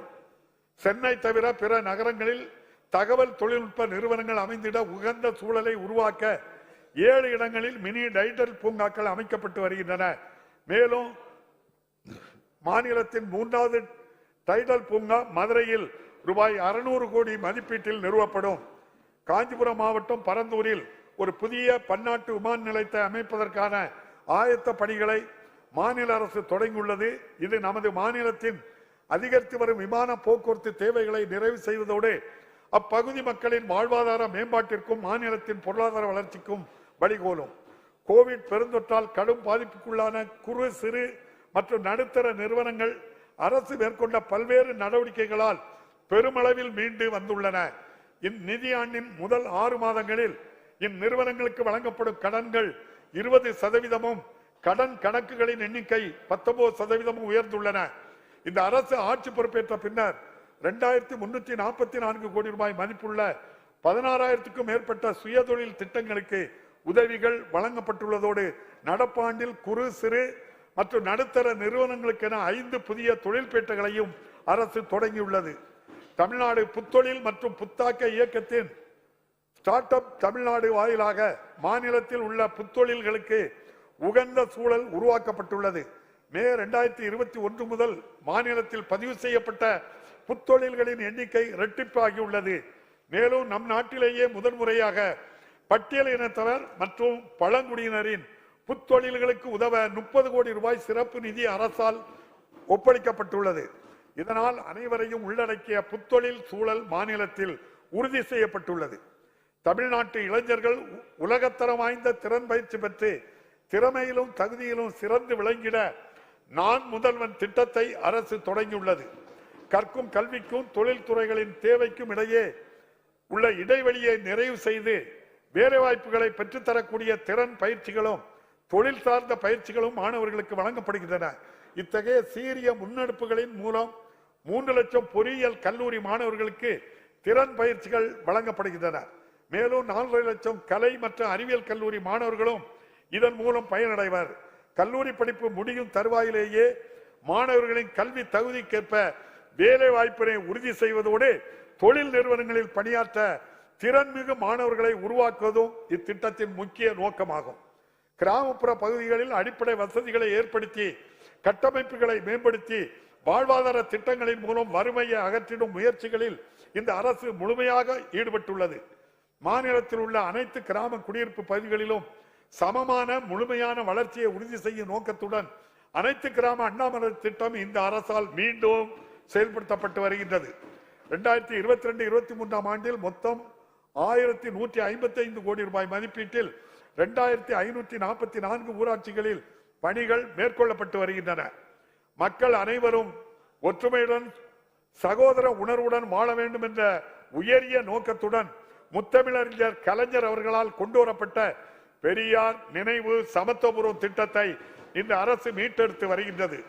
முதற்கட்டமாக 149 சமத்துவபுரங்களில் 190 கோடி ரூபாய் மதிப்பீட்டில் மேற்கொண்ட புதுப்பிக்கும் பணிகள் முடிவடையும் தருவாயில் உள்ளன. அதேபோல் நகர்ப்புற பகுதிகளில் கட்டமைப்பு வசதிகளை மேம்படுத்திட வரும் 4 ஆண்டுகளில் 20,990 கிலோமீட்டர் நீளமுள்ள நகர்ப்புற சாலைகள் 9,588 கோடி ரூபாய் செலவில் மேம்படுத்தப்படும் என சென்ற கூட்டத்தொடரில் மாண்புமிகு முதலமைச்சர் அவர்கள் அறிவித்தார்கள். இப்பணிகள் விரைவில் முடிக்கப்படும். 53 இடங்களில் தேங்கியுள்ள பழைய கழிவுகளை லீகசி வேஸ்ட் சுற்றுச்சூழலுக்கு உகந்தவாறு உயிரி அகழ்ந்தெடுத்தல் பயோமைனிங் முறையில் அப்புறப்படுத்தி நிலங்கள் மீட்டெடுக்கப்பட உள்ளன. இதற்காக ரூபாய் 122 கோடி ரூபாய் ஒதுக்கீடு செய்யப்பட்டுள்ளது. இதுவரை 369 ஏக்கர் நிலங்கள் மீட்டெடுக்கப்பட்டு பசுமையான பகுதிகளாக மாற்றப்பட்டு வருகின்றன. மக்களின் குடிநீர் தேவைகளை நிறைவு செய்வதற்காக 15,734 கோடி ரூபாய் மதிப்பீட்டில் 103 கூட்டு குடிநீர் திட்டங்களுக்கு உயிர்நீர் இயக்கத்தின் கீழ் ஜல்ஜீவன் மிஷன் அரசு ஒப்புதல் அளித்துள்ளது. மேலும் நகர்ப்புற பகுதிகளுக்கு குடிநீர் வழங்கும் பணிகளுக்காக அம்ருத் திட்டத்தின் கீழ் 3,166 கோடி ரூபாய் ஒப்புதல் அளிக்கப்பட்டுள்ளது. இதன் மூலம் மாநிலம் முழுவதும் 1,64,00,000 மக்கள் பயன்பெறுவார்கள். நகரங்களின் திட்டமிட்ட வளர்ச்சியை உறுதி செய்யவும் முறைப்படுத்தவும் 6 புதிய நகர வளர்ச்சி குழுமங்கள் அமைக்கப்பட்டுள்ளன. சென்னையும் அதை சுற்றியுள்ள பகுதிகளும் மிக வேகமாக வளர்ச்சியடைந்து வருகின்றன. இப்பெருநகர தொகுப்பின் அடிப்படை தேவைகளை நிறைவு செய்து பொருளாதார வளர்ச்சிக்கு வித்திடும் வகையில் சென்னை பெருநகரின் எல்லை 5 மடங்காக 5,904 சதுர கிலோமீட்டர் அளவிற்கு விரிவாக்கப்பட்டுள்ளது. சென்னை பெருநகர பகுதிக்கான போக்குவரத்து திட்டங்களை தயாரிக்கவும் பல்வேறு துறைகளால் செயல்படுத்தப்படும் போக்குவரத்து அமைப்புகளையும் சேவைகளையும் ஒருங்கிணைத்திடவும் சென்னை ஒருங்கிணைந்த பெருநகர போக்குவரத்து குழுமம் கும்டா 2010 ஆண்டில் அமைக்கப்பட்டது. பல ஆண்டுகளாக செயல்படாமல் இருந்த இக்குழுமத்திற்கு இந்த அரசு புத்துயிர் அளித்துள்ளது. கடந்த நவம்பர் மாதத்தில் இக்குழுமத்தின் முதல் கூட்டம் மாண்புமிகு முதலமைச்சர் அவர்களின் தலைமையில் நடைபெற்றது. ஒருங்கிணைந்த பயணச்சீட்டு முறை, பல்வேறு போக்குவரத்து திட்டம், பெண்களுக்கும் மாணவர்களுக்கும் பாதுகாப்பான பயணத்தை உறுதி செய்தல் ஆகியவை மேற்கொள்ளப்படும். சென்னை பெருநகரின் வேகமான வளர்ச்சி நீடித்து நிலைக்கத்தக்கதாக இருக்க வேண்டுமெனில் இந்த பெருநகரை சுற்றியுள்ள பகுதிகளில் திட்டமிட்ட வளர்ச்சி அவசியம் என்பதை இந்த அரசு முழுமையாக உணர்ந்துள்ளது. இந்த வகையில் சென்னைக்கு அருகே உள்ள மாடம்பாக்கத்தில் 600 ஏக்கர் பரப்பளவில் நிலத்திரட்டு பூலி முறையில் புதிய வளர்ச்சி பகுதியை உருவாக்குவதற்கான ஒரு முன்னோடி முயற்சி சென்னை பெருநகர வளர்ச்சி குழுமத்தால் மேற்கொள்ளப்பட்டு வருகின்றது. நில உரிமையாளர்களின் ஒப்புதலோடு நிலங்களை பெற்று திரட்டி திட்டமிட்ட வளர்ச்சிக்கு ஏதுவாக பல்வேறு நில பயன்பாடுகளுக்கு ஏற்றவாறு அவற்றை நில வகைப்பாடு செய்து நில உரிமையாளர்களுக்கு பங்கீடு செய்து வழங்கி புறநகர் வளர்ச்சிக்கு வித்திடும் பணிகள் விரைவாக நடைபெற்று வருகின்றன. பெரும்பாலான நில உரிமையாளர்கள் மனம் வந்து ஒப்புதல் அளித்துள்ள இப்பணிகள் விரைவில் நிறைவேறும். இதன் அடுத்த கட்டமாக இதே நிலத்திரட்டு முறையை பின்பற்றி கிழக்கு கடற்கரை சாலையை ஒட்டி மாமல்லபுரம் அருகே புதிய துணை நகரம் ஒன்று அமைக்கப்படும். இச்சாலையும் 4 வழி சாலையாக தரம் உயர்த்தப்படுவதால் சென்னை பெருநகர பகுதியின் அடுத்த கட்ட வளர்ச்சிக்கு அச்சாணியாக இத்திட்டம் விளங்கும். பொருளாதார வளர்ச்சிக்கு இன்றியமையாத தரமான பாதுகாப்பான சாலை இணைப்புகளை மாநிலம் முழுவதும் அமைத்திட இந்த அரசு பல்வேறு திட்டங்களை செயல்படுத்தி வருகின்றது. ஒருங்கிணைந்த சாலை மேம்பாட்டு திட்டத்தின் கீழ் 5582 கோடி ரூபாய் மதிப்பீட்டில் 2263 புதிய பணிகளை மேற்கொள்ள அரசு ஒப்புதல் வழங்கியுள்ளது. மேலும் 560 கோடி ரூபாய் மதிப்பீட்டில் 131 தரைப்பாலங்களை உயர்மட்ட மேம்பாலங்களாக மாற்றுதல், 142 கோடி ரூபாய் மதிப்பீட்டில் புறவழி சாலைகள் அமைத்தல், 327 கோடி ரூபாய் செலவில் 8 ரயில்வே மேம்பாலங்கள் அமைக்கும் புதிய பணிகள் போன்றவை நடப்பாண்டில் மேற்கொள்ளப்பட உள்ளன. வாழ்வாதார மேம்பாடு, திறன் வளர்ச்சி, சுயசார்பு வாயிலாக மகளிரின் முன்னேற்றத்திற்கு முக்கிய காரணியாக சுய உதவி குழுக்கள் திகழ்கின்றன. இவ்வாண்டில் 3,97,000 மகளிரை உறுப்பினர்களாக கொண்டு 42,845 புதிய சுய உதவி குழுக்கள் அமைக்கப்பட்டுள்ளன. இந்நிதியாண்டில் இதுவரை 3,07,000 சுய உதவி குழுக்களுக்கு 16,949 கோடி ரூபாய் வங்கி கடன்கள் வழங்கப்பட்டுள்ளன. சுய உதவி குழுக்களால் தயாரிக்கப்படும் பொருட்களின் தரத்தை மேம்படுத்தி மின் வணிக தளங்களின் வாயிலாக விற்பனை வாய்ப்புகளை உயர்த்திட மதி என்ற முத்திரை பிராண்ட் அரசால் ஊக்குவிக்கப்பட்டு வருகின்றது. சாதாரண நகர பேருந்துகளில் மகளிர் அனைவருக்கும் கட்டணமில்லா பயணம் என்ற புரட்சிகரமான திட்டத்தின் மூலம் மாநிலத்தில் பெண்களிடையே பொருளாதார மேம்பாடு மட்டுமின்றி சமூக எழுச்சியும் ஏற்பட்டுள்ளது. நாள்தோறும் 36 லட்சம் பயணங்கள் செய்து மகளிர் பயனடைந்து வரும் இத்திட்டத்தின் மூலம் ஒவ்வொரு பெண்ணும் சராசரியாக மாதத்திற்கு ரூபாய் 888 ரூபாய் அளவிற்கு சேமிக்கின்றனர் என்று மாநில திட்டக்குழுவின் ஆய்வு தெரிவித்துள்ளது. தற்போதுள்ள பழைய பேருந்துகளை மாற்றி சுற்றுச்சூழலுக்கு உகந்த புதிய பசுமை பேருந்துகளை அறிமுகப்படுத்த அரசு உறுதி பூண்டுள்ளது. 2213 BS6 பேருந்துகள் மற்றும் 500 மின்சார பேருந்துகள் KFW நிதியிலும் 1000 BS6 பேருந்துகள் மாநில அரசு நிதியுதவியிலும் கொள்முதல் செய்யப்பட்டு இவ்வாண்டு பயன்பாட்டிற்கு கொண்டு வரப்படும். சென்னை மெட்ரோ ரயில் திட்டத்தின் முதற்கட்டத்தில் அமைக்கப்பட்ட 54 கிலோமீட்டர் நீளமுள்ள 2 வழித்தடங்களில் உலகத்தரம் வாய்ந்த சேவைகள் வழங்கப்பட்டு வருகின்றன. கோவிட் பெருந்தொற்றிற்கு பின் நாள்தோறும் பயணிக்கும் நபர்களின் எண்ணிக்கை தொடர்ந்து அதிகரித்து வருகிறது. 2022 ஆண்டில் ஜூன் மாதத்தில் நாள் ஒன்றுக்கு 1,76,000 பயணிகள் என்று இருந்த எண்ணிக்கை டிசம்பர் மாதத்தில் 2,07,000 ஆக உயர்ந்துள்ளது. 2,07,000 உயர்ந்துள்ளது. 63,246 கோடி ரூபாய் மதிப்பில் 118.9 கிலோமீட்டர் நீளமுள்ள சென்னை மெட்ரோ ரயிலின் 2ஆம் கட்ட பணிகள் துரிதமாக செயல்படுத்தப்பட்டு வருகின்றன. மாநிலத்தில் குவிந்து கிடக்கும் சுற்றுலா வளர்ச்சிக்கான வாய்ப்புகளை பயன்படுத்தி சுற்றுலா சார்ந்த பொருளாதாரத்தை மேம்படுத்துவதற்கு ஒரு ஒருங்கிணைந்த அணுகுமுறையை அரசு பின்பற்றுகிறது. சுற்றுலா பயணிகளுக்கு தனித்துவமான அனுபவங்களை ஏற்படுத்தவும் உள்ளூர் மக்களுக்கு வாழ்வாதார வாய்ப்புகளை உருவாக்குவதற்கும் அதிகம் அறியப்படாத சுற்றுலா தலங்களில் சாகச சுற்றுலா சுற்றுச்சூழல் சுற்றுலா மையங்கள் அமைக்கப்பட்டு வருகின்றன. ஒப்பாரும் மிக்காரும் இல்லா தமிழ் மாமன்னர் ராசராச சோழனின் அரும் பெருமைகளை போற்றும் நோக்குடன் அவரது பிறந்த நாளான சதய விழா இனி அரசு விழாவாக கொண்டாடப்படும் என அரசு அறிவித்துள்ளது.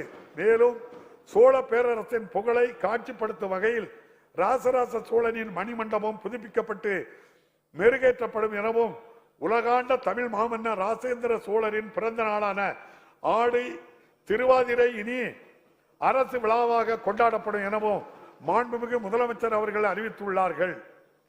மாநிலத்தில் உள்ள தொல்பொருள் மற்றும் வரலாற்று நினைவு சின்னங்கள் செழுமையான மரபினை பாதுகாப்பதற்கான தீவிர நடவடிக்கைகள் அரசால் மேற்கொள்ளப்பட்டு வருகின்றன. கீழடி அகழ்வாயில் கிடைத்த தொல்பொருட்களை காட்சிப்படுத்துவதற்காக அமைக்கப்படும் உலக தரம் வாய்ந்த அருங்காட்சியகத்தின் கட்டுமான பணிகள் நிறைவடையும் தருவாயில் உள்ளன. இதுபோன்று ஆதிச்சநல்லூர், கொற்கை, சிவகலை ஆகிய பகுதிகளில் அகழ்ந்தெடுக்கப்பட்ட தொல்பொருட்களை காட்சிப்படுத்துவதற்கான பொருணை அருங்காட்சியகம் அமைக்கும் பணிகளும் நடைபெற்று வருகின்றன. இந்த அரசு ஆட்சி பொறுப்பேற்றதிலிருந்து கோவில் நிலையங்களையும் உடைமைகளையும் பாதுகாப்பதற்கு தேவையான அனைத்து நடவடிக்கைகளையும் எடுத்து வருகின்றது. இதுவரையில் 3657 கோடி ரூபாய் மதிப்புள்ள நிலங்களும் சொத்துக்களும் மீட்டெடுக்கப்பட்டுள்ளன. மகத்தான இப்பணிகளுக்காக தமிழ்நாடு அரசிற்கு என் மனமார்ந்த பாராட்டுகளை தெரிவித்துக் கொள்கிறேன். இந்த ஆண்டு 158 கோடி ரூபாய் மதிப்பீட்டில் 34 கோயில்களின் புதிய கட்டுமான பணிகளை அரசு தொடங்கியுள்ளது. மேலும் திருச்செந்தூர் திருக்கோவில் பகுதியில் 300 கோடி ரூபாய் மதிப்பீட்டில் பெருந்திட்ட வளாக பணிகள் தொடங்கப்பட்டுள்ளன. அனைவரையும் உள்ளடக்கிய வளர்ச்சி என்ற கொள்கையுடன் செயல்படும் இந்த அரசு சமூகத்தின் விளிம்பு நிலையில் உள்ள அடித்தட்டு மக்கள் அனைவரும் சமூக பொருளாதார கல்வி மேம்பாட்டினை அடைவதற்காக பல்வேறு சிறப்பு திட்டங்களை செயல்படுத்தி வருகிறது. ஆயுதிராவிடர் மற்றும் பழங்குடியின மாணவர்களுக்கான புதிய விடுதி கட்டடங்கள், திறன்மிகு வகுப்பறைகள் அமைத்தல், உண்டு உறைவிட பள்ளிகளை மேம்படுத்தல் உள்ளிட்ட பல்வேறு பணிகள் 425.40 கோடி ரூபாய் மதிப்பீட்டில் மேற்கொள்ளப்பட்டு வருகின்றன. மாநிலம் முழுவதும் வீடின்றி வசித்து வரும் அழிவின் விளிம்பில் உள்ள பழங்குடியினருக்கு 1537 வீடுகள் கட்டும் பணிகள் நடைபெற்று வருகின்றன. வனங்களில் வசிக்கும் பழங்குடியின மக்களின் உரிமைகளை உறுதி செய்யும் பொருட்டு கடந்த 1.5 ஆண்டுகளில் வன உரிமை சட்டம் 2006 கீழ் 2293 பழங்குடியின குடும்பங்களுக்கு வன உரிமைகள் வழங்கப்பட்டுள்ளன. தமிழ்நாட்டில் சமூக நீதியை நிலைநாட்டி சமூகத்தில் பின்தங்கியுள்ள மக்களின் முன்னேற்றத்தினை உறுதி செய்யும் வகையில் சிறப்பான இடஒதுக்கீடு முறையை தமிழ்நாடு அரசு பின்பற்றி வருகிறது. பொருளாதாரத்தில் பின்தங்கிய பிரிவினருக்கு 10% இடஒதுக்கீடு வழங்கப்பட்டுள்ளது. சமூக நீதி கொள்கைகளுக்கு எதிராக 10% இடஒதுக்கீடு கொள்கை சமூக நீதி கொள்கைக்கு எதிராக உள்ளதால் தற்போது நமது மாநிலத்தில் பின்பற்றப்படும் இடஒதுக்கீடு முறையே தொடரும் என்ற கொள்கையை கோட்பாட்டில் இருந்து இந்த அரசு உறுதியாக உள்ளது. சமூகத்தில் பின்தங்கியுள்ளோரின் பொருளாதார மேம்பாட்டை உறுதி செய்ய தமிழ்நாடு பிற்படுத்தப்பட்டோர் பொருளாதார மேம்பாட்டுக் கழகம், தமிழ்நாடு சிறுபான்மையினர் பொருளாதார மேம்பாட்டுக் கழகம் ஆகியவற்றின் மூலம் 210 கோடி ரூபாய் அளவிற்கு கடன்கள் வழங்குவதற்கு நடவடிக்கை மேற்கொள்ளப்பட்டு வருகின்றன. கண்ணை இமை காப்பது போல் சிறுபான்மையினர் உரிமைகளையும் நலன்களையும் பாதுகாக்க பல்வேறு நடவடிக்கைகளை இந்த அரசு மேற்கொண்டு வருகிறது. கட்சி மற்றும் செருசலேமுக்கு புனித பயணம் மேற்கொள்ளும் பயணிகளுக்கு மானியம் வழங்கும் திட்டம் தொடர்ந்து செயல்படுத்தப்படும். சமூகத்தில் நலிவடைந்த பிரிவினரின் நிலையை மேம்படுத்துவதை இந்த அரசு நோக்கமாக கொண்டுள்ளது. மாற்றுத்திறனாளிகள் பெறும் மாதாந்திர ஓய்வூதியத்தை ரூபாய் 1000 இருந்து 1500 ரூபாயாகவும், தங்களை தாங்களே பராமரித்துக் கொள்ள இயலாத மாற்றுத்திறனாளிகளுக்கு பராமரிப்பு உதவித்தொகையை ரூபாய் 1500 ரூபாயில் இருந்து 2000 ரூபாயாகவும் உயர்த்த மாண்புமிகு முதலமைச்சர் அவர்கள் ஆணையிட்டு வழங்கப்பட்டு வருகிறது. இதற்காக ஆண்டொன்றுக்கு 388 கோடி ரூபாய் கூடுதல் செலவினம் ஏற்படும். இதனால் மாநிலம் முழுவதும் உள்ள 6,45,000 மாற்றுத்திறனாளிகள் பயன்பெறுவார்கள். அரசு பணியாளர்களின் நலனை கருத்தில் கொண்டு சுமார் 16 லட்சம் அரசு அலுவலர்கள், ஆசிரியர்கள், ஓய்வூதியதாரர்கள், குடும்ப ஓய்வூதியதாரர்கள் பயன்பெறும் வகையில் இந்த அரசு 1/1/2023 முதல் அகவிலைப்படையை 34% 38% உயர்த்தி வழங்கியுள்ளது. இதனால் ஆண்டொன்றுக்கு அரசுக்கு 2359 கோடி ரூபாய் கூடுதல் செலவினம் ஏற்படும். ஓய்வூதியர்களுக்கான வாழ்நாள் சான்றிதழ் வழங்கும் முறை மின்னணு முறையில் எளிமையாக்கப்பட்டு ஓய்வூதியதாரர்கள் இருக்கும் இடத்தில் இருந்தே இச்சேவையை பெறுவதற்கு வழிவகை செய்யப்பட்டுள்ளது. இந்த அரசு பதவியேற்ற பின் 2021 ஆண்டில் நம் மாநிலத்தில் மழை வெள்ளத்தால் சேதம் ஏற்பட்டு மக்களின் இயல்பு வாழ்க்கை பாதிக்கப்பட்டது.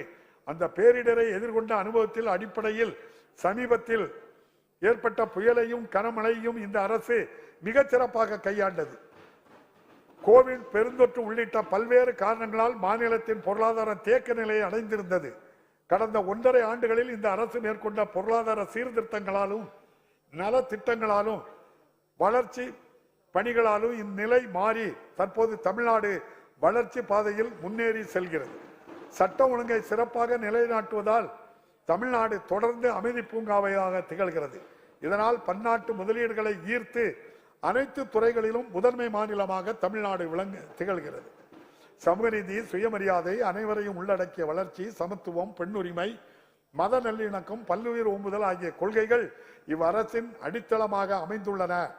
தந்தை பெரியார், அண்ணல் அம்பேத்கர், பெருந்தலைவர் காமராஜர், பேரறிஞர் அண்ணா, முத்தமிழறிஞர் கலைஞர் போன்ற மாபெரும் தலைவர்களின் கொள்கைகளையும் கோட்பாடுகளையும் பின்பற்றி பார்போற்றும் திராவிட மாடல் ஆட்சியை இந்த அரசு வழங்கி வருகின்றது. தமிழர்களின் நலன், தமிழ்நாட்டின் வளம் ஆகியவற்றை மட்டுமே குறிக்கோளாக கொண்டு இவ்வரசு அயராது உழைத்து வருகின்றது. எத்தனை இடர்பாடுகள் இந்த லட்சிய பாதையில் எதிர் நின்றாலும் அவற்றையெல்லாம் கடந்து தமிழ்நாட்டை வளர்ச்சி பாதையில் வெற்றிகரமாக இந்த அரசு தொடர்ந்து வழிநடத்தி செல்கிறது. இவ்வாண்டில் மக்கள் நலனுக்காகவும் மாநிலத்தின் சமூக பொருளாதார வளர்ச்சிக்காகவும் உரிய சட்டங்களை ஏற்றி சட்டமன்ற விவாதங்களில் தங்களது அரிய கருத்துக்களை வழங்கி இந்த அரசின் செயல்பாட்டிற்கு நீங்கள் அனைவரும் உறுதுணையாக இருப்பீர்கள் என்று நம்புகின்றேன். அனைவருக்கும் மீண்டும் எனது புத்தாண்டு பொங்கல் நல்வாழ்த்துக்களை தெரிவித்து மகாகவி பாரதியாரின் வைர வரிகளுடன் எனது உரையை நிறைவு செய்கிறேன். வாழிய செந்தமிழ், வாழ்க நற்றமிழர், வாழிய பாரத மணித்திருநாடு. மாண்புமிகு முதல்வர் அவர்கள் மைக்கு.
जनगण मन अधिनायक जय हे भारत भाग्य विधाता पंजाब सिंधु गुजरात मराठा द्राविड उत्कल बंगा विंध्य हिमाचल यमुना गंगा उच्चल जलधि तरंगा तव शुभ नामे जाहे तव शुभ आशीष माहे गागे तव जय गाथा जन गण मंगलदायक जय हे भारत भाग्य विधाता जय हे जय हे जय हे जय जय जय जय हे।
தரப்பினரின் நலனை முன்னிறுத்தி இருக்க வேண்டும் என்கிற அடிப்படையில் நாம் நாள்தோறும் திட்டங்களை தீட்டி செயல்படுத்தி வருகிறோம். இது தமிழகத்தை மேம்படுத்தும்படி என்பதையும் தாண்டி இந்தியாவின் பல்வேறு மாநிலங்களால் உற்று கவனிக்கப்பட்டு வருகிறது. ஆட்சி பொறுப்பேற்ற நாள் முதல் தேர்தல் அறிக்கையில் தெரிவித்த வாக்குறுதிகளை நிறைவேற்றும் வகையிலான அறிவிப்புகளை மட்டுமில்லாமல் அறிவிக்காத பல திட்டங்களையும் செயல்படுத்தி வருகிறோம் என்பதை இந்த பேரவை உறுப்பினர்களும் நாட்டு மக்களும் நன்கு அறிவார்கள்.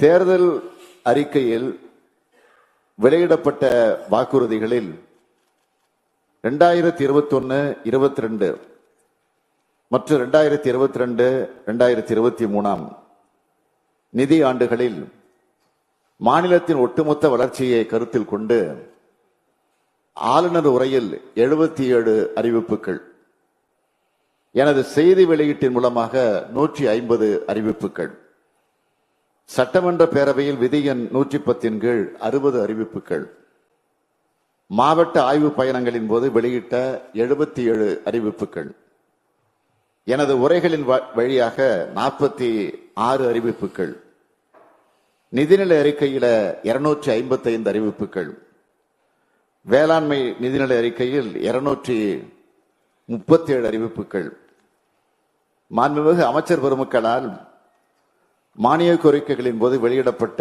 2425 அறிவிப்புகள் என மொத்தம் 3337 அறிவிப்புகள் நமது அரசால் இதுவரை வெளியிடப்பட்டுள்ளன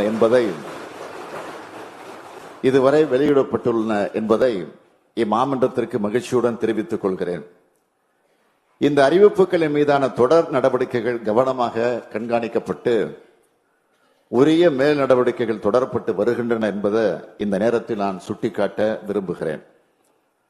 அதன்படி வெளியிடப்பட்ட அறிவிப்புகளில் 78 விழுக்காடு அளவிலான அறிவிப்புகளுக்கு, அதாவது 2607 அறிவிப்புகளுக்கு அரசாணைகள், அறிவுரைகள் வெளியிடப்பட்டு அவற்றில் 791 அறிவிப்புகள் நிறைவேற்றப்பட்டுள்ளன.